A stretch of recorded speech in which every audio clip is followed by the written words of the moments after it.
Hello everyone, welcome to Knowledge Mall. तो आज के डेली करंट अफेयर्स की सीरीज में हम लोग देखेंगे 14 जनवरी 2023 के करंट अफेयर्स को।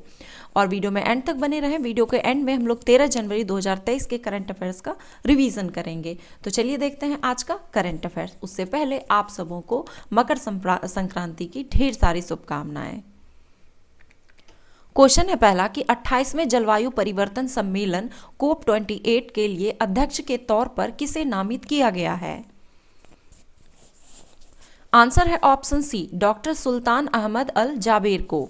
संयुक्त अरब अमीरात ने सुल्तान अहमद अल जाबीर को संयुक्त राष्ट्र के 28वें जलवायु परिवर्तन सम्मेलन COP28 के लिए अध्यक्ष के तौर पर नामित किया है। यह सम्मेलन दुबई में 30 नवंबर से 12 दिसंबर 2023 तक आयोजित किया जाएगा।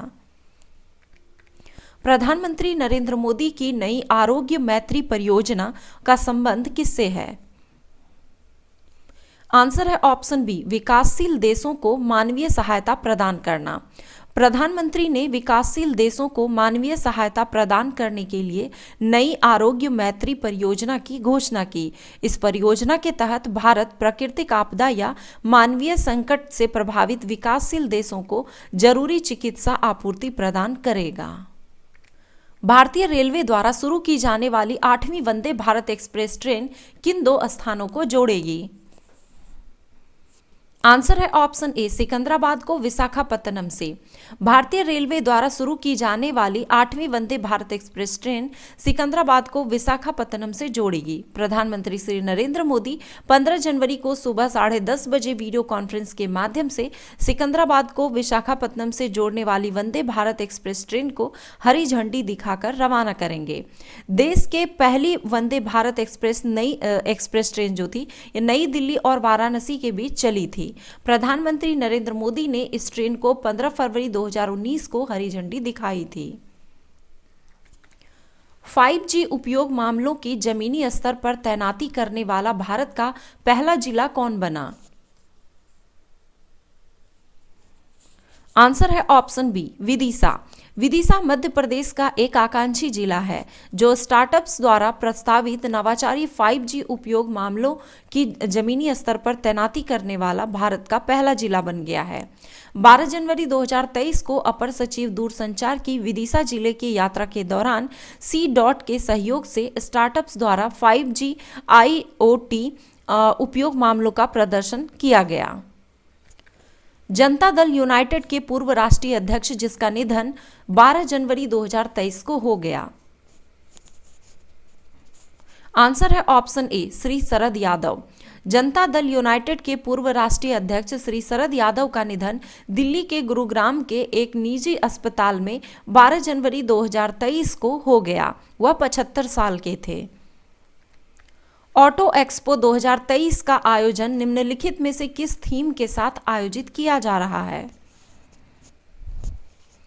आंसर है option C, explore the world of mobility.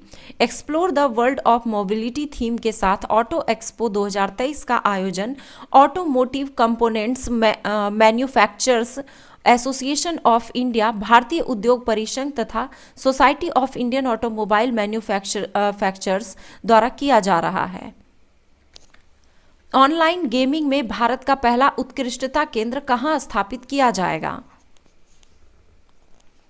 Answer है ऑप्शन डी, शिलोंग में। भारतीय सॉफ्टवेयर टेक्नोलॉजी पार्क के माध्यम से डिजिटल इंडिया स्टार्टअप हब मार्च 2023 तक ऑनलाइन गेमिंग में भारत का पहला उत्कृष्टता केंद्र मेघालय की राजधानी शिलोंग में स्थापित करेगा। भारत गौरव डिलक्स टूरिस्ट ट्रेन किन दो देशों के पर्यटन स्थलों को जोड़ेगी? आंसर है ऑप्शन बी, भारत एवं नेपाल को। भारतीय रेलवे अपनी भारत गौरव डिलक्स एसी टूरिस्ट ट्रेन को श्री राम जानकी यात्रा अयोध्या से जनकपुर तक एक बहुत ही खास यात्रा पर चलाने जा रहा है, जो पड़ोसी देशों भारत और नेपाल के दो सबसे महत्वपूर्ण तीर्थ स्थलों अयोध्या जो कि भारत में है और जनकपुर जो कि नेपाल में है को कवर करती है। यह पर्यटक ट्रेन 17 फरवरी 2023 को दिल्ली से शुरू होगी और ये पहल दोनों देशों के द्विपक्षीय संबंधों को मजबूत करेगी और दोनों देशों के बीच सांस्कृतिक संबंधों को भी बढ़ावा देगी। युवा संवाद भारत @2047 कार्यक्रम का आयोजन कहाँ किया गया? आंसर है ऑप्शन सी, त्रिपुरा में। केंद्रीय सूचना एवं प्रसारण व युवा कार्यक्रम एवं खेल मंत्री श्री अनुराग ठाकुर 13 जनवरी 2023 को त्रिपुरा के अगरतला में आयोजित युवा संवाद भारत @2047 कार्यक्रम को संबोधित किए। पंडित मणि प्रसाद का निधन 13 जनवरी 2023 को हो गया, वह संबंधित थे। आंसर है ऑप्शन ए, भारतीय शास्त्रीय संगीत से। प्रसिद्ध भारतीय शास्त्रीय संगीत के गायक पंडित मणि प्रसाद का निधन हो गया। उन्हें वर्ष 2019 में संगीत नाटक अकादमी पुरस्कार, राजस्थान संगीत नाटक अकादमी पुरस्कार, स्वरमणि पुरस्कार और अन्य पुरस्कारों से सम्मानित किया गया था। भारत सरकार लिम्फेटिक फाइलेरियासिस को खत्म करने का लक्ष्य कब का निर्धारित किया है? आंसर है ऑप्शन सी, 2027 तक।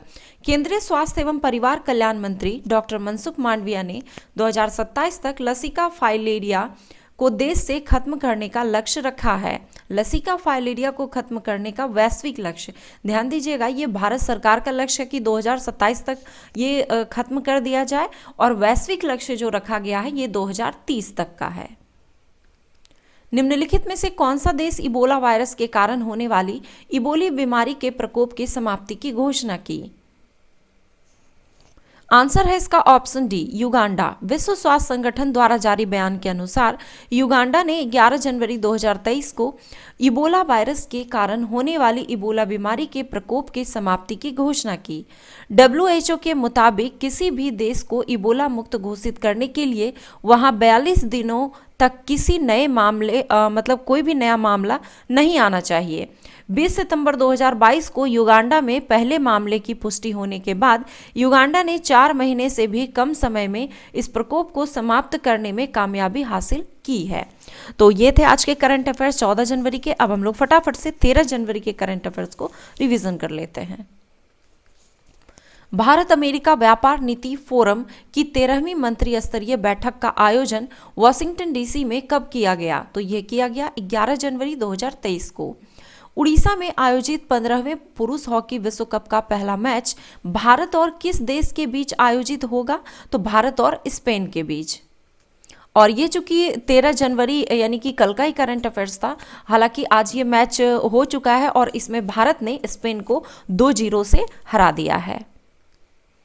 भारतीय खाद्य संरक्षा और मानक प्राधिकरण FSSAI ने पहली बार किस खाद्य पदार्थ के लिए व्यापक नियामक मानक अधिसूचित किए हैं? तो बासमती चावल को।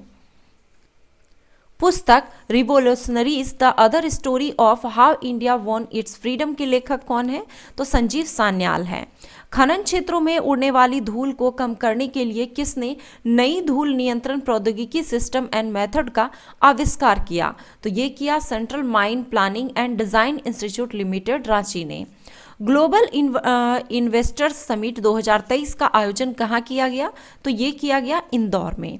हाल ही में जारी हेनले पासपोर्ट इंडेक्स 2023 की रिपोर्ट के अनुसार भारत का स्थान कौन सा है? तो 85वां।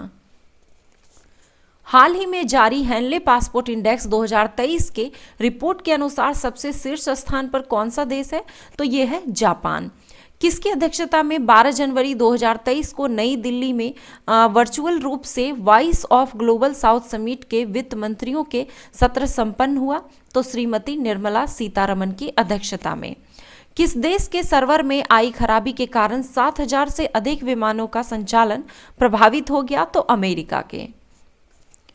तो आई होप कि आज का वीडियो आपको पसंद आया होगा। वीडियो पसंद आया तो एक लाइक जरूर करें, कमेंट करें और अपने दोस्तों के साथ शेयर जरूर करें। धन्यवाद।